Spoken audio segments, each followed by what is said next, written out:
सबसे पहले सभी देशवासियों की तरह मैं भी आज गांधी जयंती के दिन पूज्य बापू को कृतज्ञता के साथ प्रणाम करना चाहता हूँ।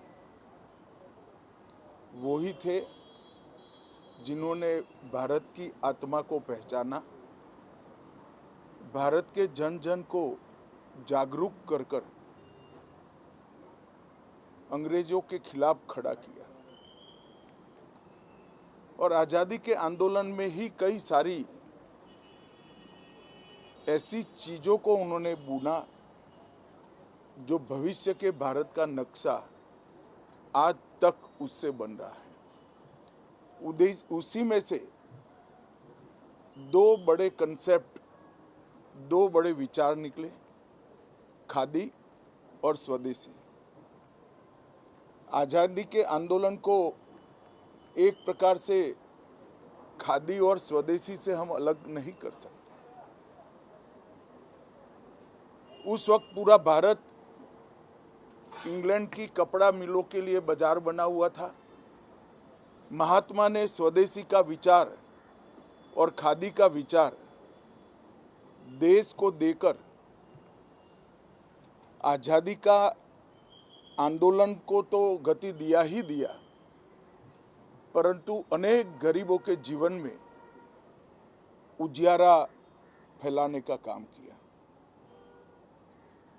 बहुत लंबे समय तक खादी और स्वदेशी दोनों विचारों को भुला दिया गया था। मुझे ठीक याद है 2003 में जब देश के प्रधानमंत्री नरेंद्र मोदी जी गुजरात के मुख्यमंत्री थे, तब उन्होंने गुजरात में खादी को पुनर्जीवित करने का एक बड़ा अभियान चलाया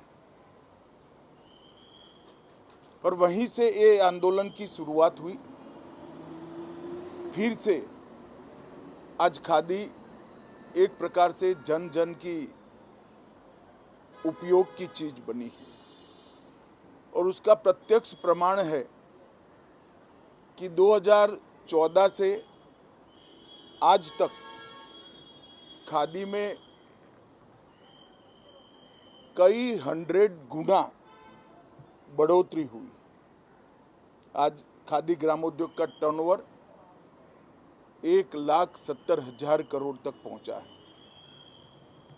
मैं मानता हूं ये बहुत बड़ी उपलब्धि है